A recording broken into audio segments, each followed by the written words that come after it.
Welcome back. So before I start this module, let me ask you to imagine something. So I want you to imagine a situation where you just bought your a new mobile phone or a new laptop and brought it home.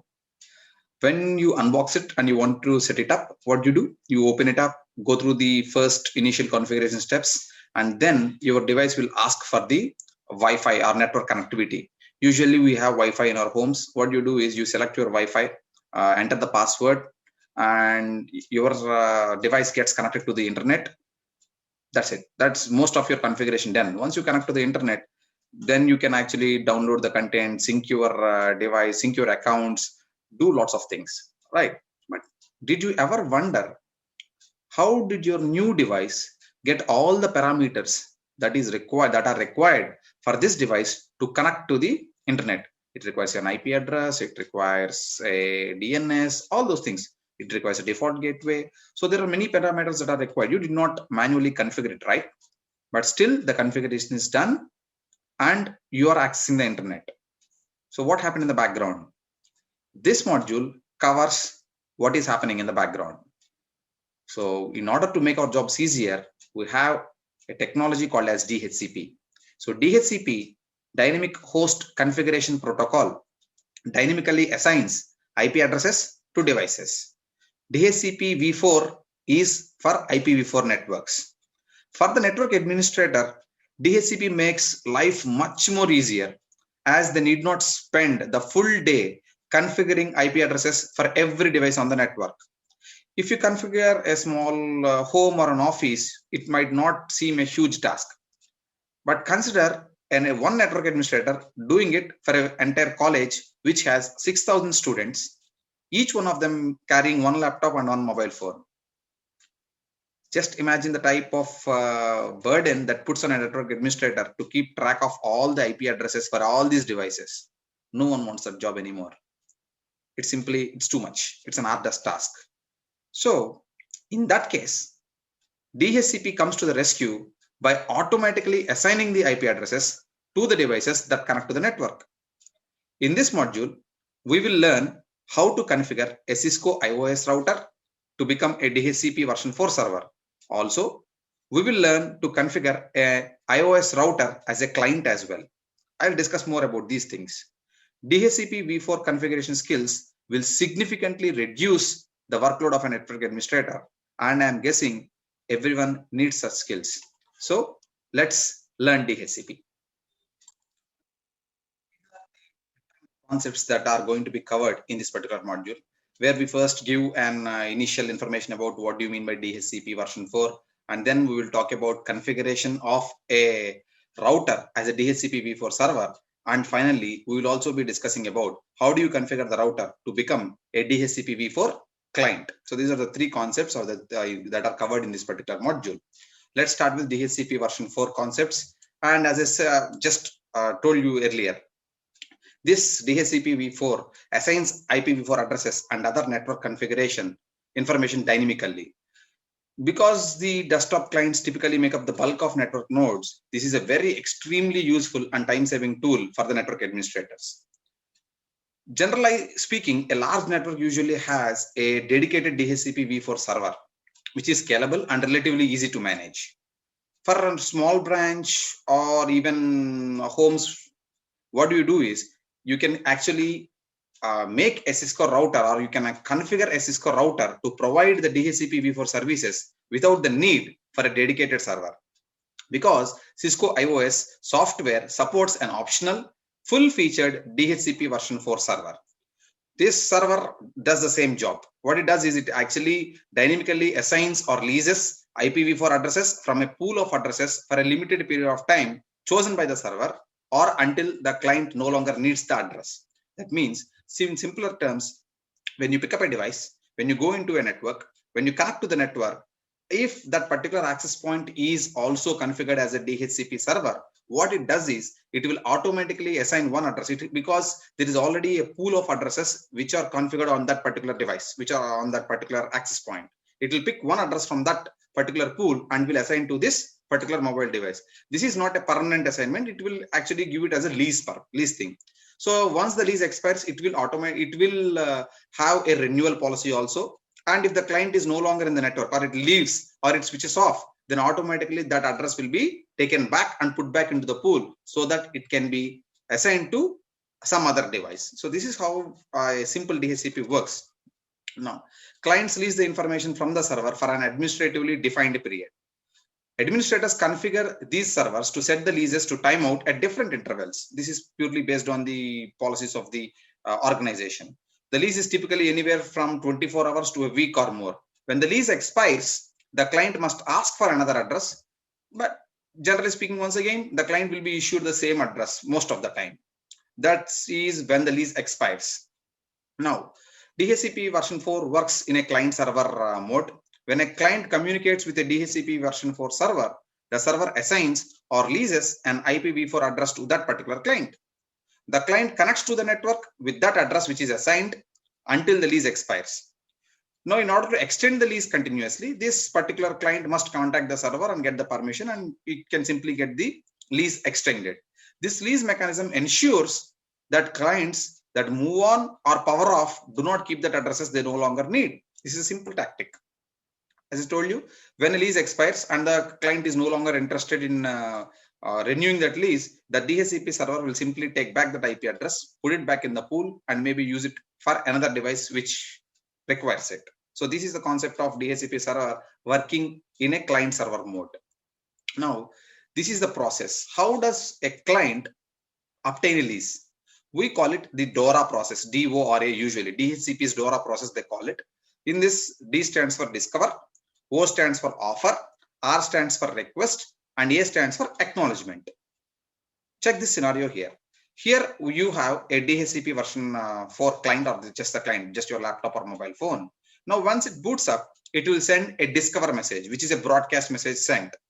So this is like asking for a DHCP or asking for an IP address. This message will be received by the DHCP server, and it responds with an offer. It simply says that, okay, I am the server here. Here is the address. Here is the lease period that I'm going to offer to you. According to the parameters given in this particular offer message, this client will send a request message. It simply says that, okay, fine, I'm happy with what you offered me. I'm going to take this address. Fine, thank you. And after the server receives the third, that is your request message, it will now send an acknowledgement. And after acknowledgement, your client is issued the IP address and it can start connecting with the network. That means it can start using the network services. So this process is called as DORA process. Starts with a discover message. Then the server issues an offer message. After that, the client will send a request message confirming everything. And finally, the confirmation is sent by the server in the acknowledgement message. So this is a 4-step process where a client acquires a lease from the DHCP server, and it can get all the parameters it needed for connecting to the network and utilizing the network services. Okay. Now, what are the steps to renew a lease? It is a 2-step procedure. As I told you, the lease can be varying based on there is no fixed amount. The lease can be between anything, maybe from 1 day to a week, based on the network administrator and the organization's policies. Now, if you see here, before the lease expires, the client will send a DHCP request message directly to the server that originally offered the IPv4 address. If the server is okay to renew the lease, what it will do is it will send an acknowledgement back within a specified amount of time. If the client did not receive this second message here from the server, it will resend the request message so that one of the other DHCP servers can extend the lease. The second step, as I told you, once a server receives this request message sent by the client to the server which actually has assigned this address, the server responds with a request message. It will verify, and if it is happy, it will simply send it back saying that, okay, fine, your lease is renewed. You can keep using the IPv4 address. These are the 2 steps that are required for a client to renew its lease from the server. So this is how. And what are the steps that we need to configure a Cisco IOS device as a DHCP v4 server, that is a router? You can see there is a small topology which is given over here. Now I have a router here. I have 2 networks. One of them is 192.168.10.0 and the other one is 192.168.11.0. Once I configure this R1 as a DHCP server, what it can do is it can actually grant the IPv4 addresses to each one of the devices that are connected to in these LANs. Okay. Now, if you see here, what are the steps that we need to be done?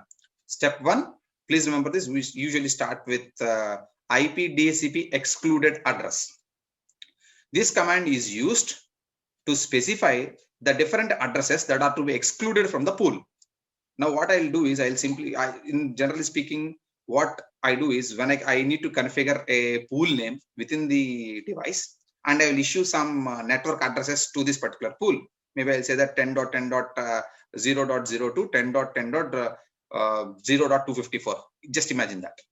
So from 0.1 till 0.254, these addresses can be assigned to any device that are connected in the network that has this DHCP pool setup. Now, in some cases, what I will do is there are some devices in the network where I need to manually configure them so that I know what is happening. So those addresses must be excluded from the pool. These addresses cannot be assigned to other devices because there will be an IP conflict. So for that reason, what we do is we have to specify which addresses should be excluded from the pool that I'm going to create. That is the reason I'll start with this command, IP DHCP excluded address. You can actually give it to one address, or you can actually give it as a range. If you want to just give one address, I can simply specify the IP address here. And if I want to give it a range, I can actually give the lower address here and then the high address. After that, I need to configure a DHCP v4 pool name. The command that I use is IP DHCP pool space pool name. This is what we give it here. Okay. And the third step is once I configure the pool, what I need to do is I also need to give the default gateway and other parameters which might include your DNS server, your lease. All those commands can be issued. You can see once the address pool, for me, the command that I use is I have to specify network number, and then the mask or the prefix length. And also I should specify which is the default router for this. I can just simply specify the default router's address. The DNS server address also can be given. The domain name will be given, and then I can also actually specify the lease also. I can either go simply say infinite. That means as long as the client is active, the address will be active. Okay. Now let me show you with an example. Let's say for the same topology. If you can see here, I am trying to make R1 as the DHCP server for the 10.0 LAN. So for that reason, what I will do is I'll go into the global configuration mode of R1. First, I will start with IP DHCP excluded address 192.168.10.1 to 192.168.10.9. That means all the addresses 1.1, .2, .3, .4, .5, .6, .7, .8, .9 are excluded. They are not to be supposed to be delivered to anybody else or to be assigned to any device. Then I'm also writing IP DHCP excluded address 192.168.10.254, which is the last address. So any one of the address from in this range, and also any one of this address, the last address which I specified here, will not be assigned this address here, and the address from this .1 till .9 will not be assigned to any device within this LAN. Then I need to create the DHCP pool name, IP DHCP pool LAN pool 1, because this I'm simply specifying it as the LAN 1. Then I am going to configure this pool. So I'm saying that from network 192.168.10.0, and I'm actually giving the subnet mask. So 255.255.255.0. So from 10.0 to 10.254 will be the pool. Within this pool, these addresses are excluded. And I'm also specifying that default router is the 192.168.10.1. I am also specifying DNS server is situated here because I know I can see it here. I am specifying that address also 192.168.11.5.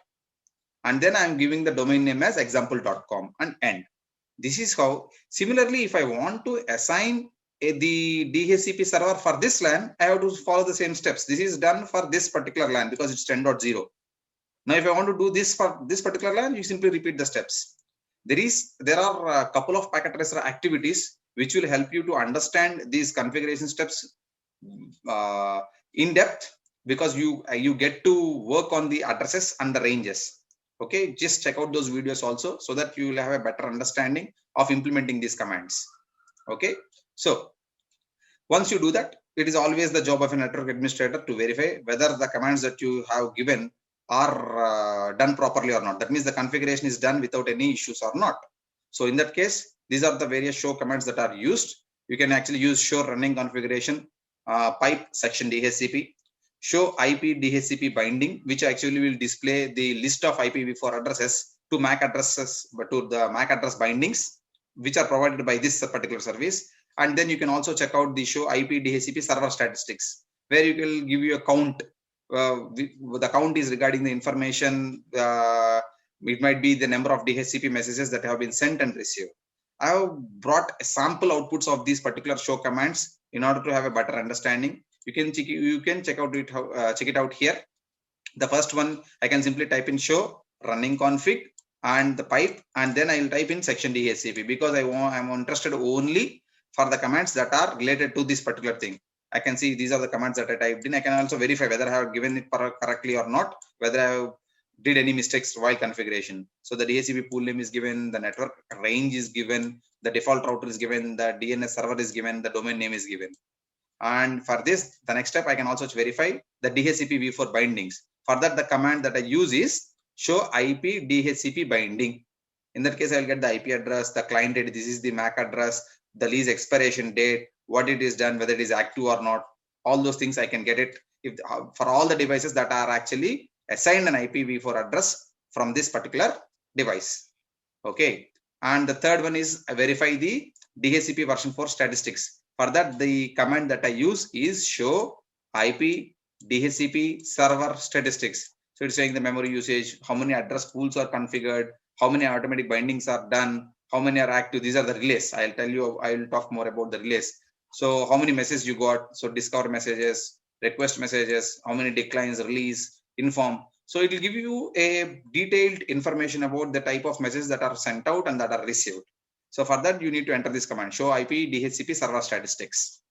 And once you are done, to verify, to just be on the safe side, you can actually go to the device of your LAN and just type in the command prompt ipconfig/all. You can see here the domain name is mentioned here, example.com, and it is given an IPv4 address within our address range 192.168.10.10, because we clearly specified .1 to .9 should not be issued. So it did not issue any of them. It started from .10, and also you can see that the DNS server's name is given here. The default gateway is mentioned here. So what happened is automatically when you connect the device to this particular local area network or to this particular switch, the device will get its IP address automatically from the DHCP, provided you tick the automatic in the IP configuration. If it is on manual, then you have to manually enter it. Okay, so this is how you actually verify it. So you need to verify whether the device is getting an address from the specified pool or not. This is how you configure a pool, and this is how a device gets the IP address from that pool. Now this DHCP service is enabled by default.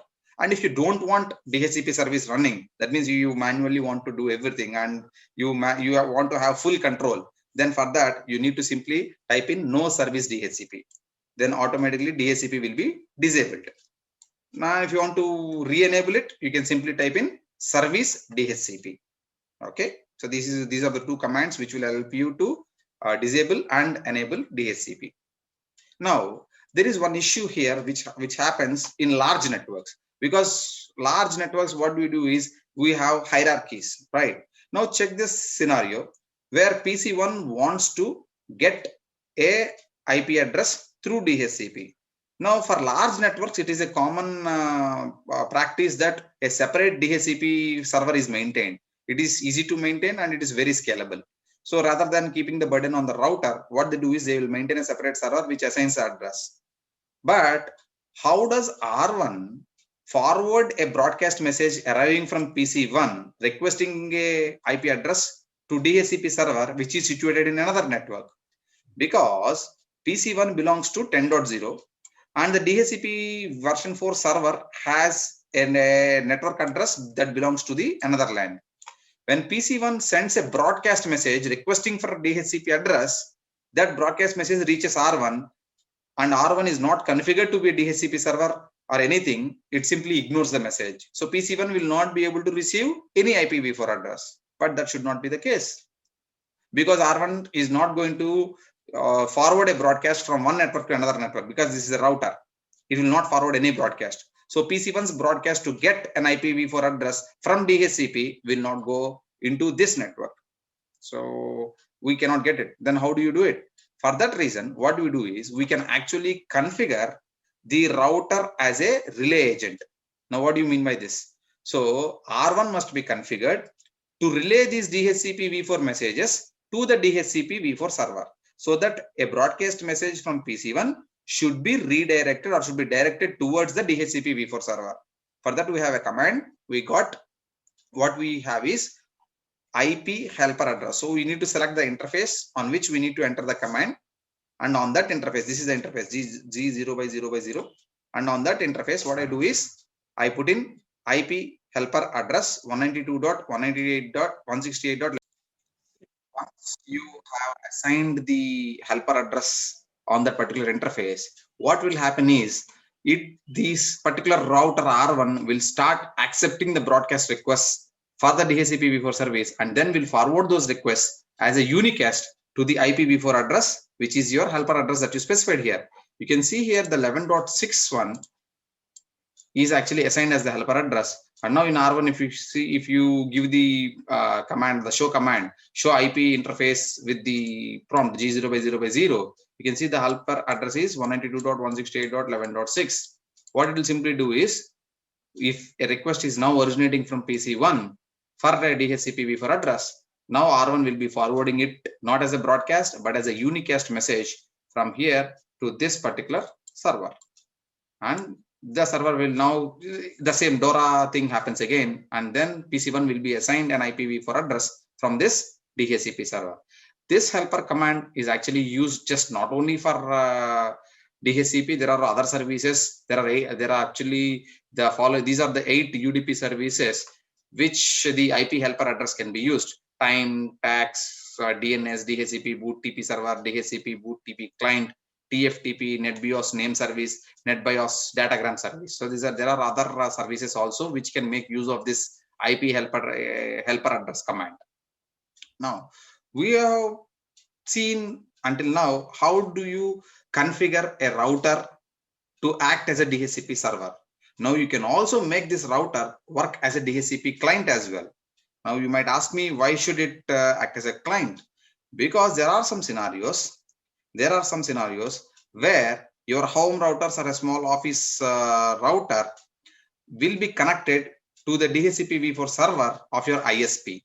So Cisco routers in a small office or home office and branch sites have to be configured as DHCP clients in a similar manner to how you configured your client computers. So the method used depends on the ISP, so your internet service provider, how the ISP wants to get the job done.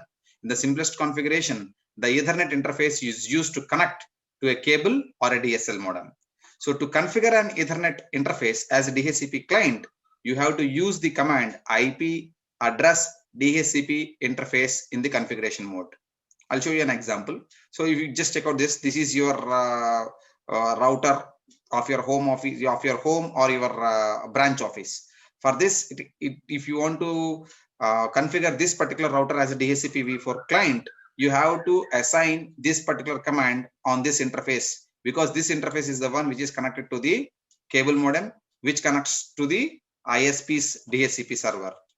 Now, if you see, this is how you do it. So you go to the interface G0/0/1 IP address DHCP, then no shutdown.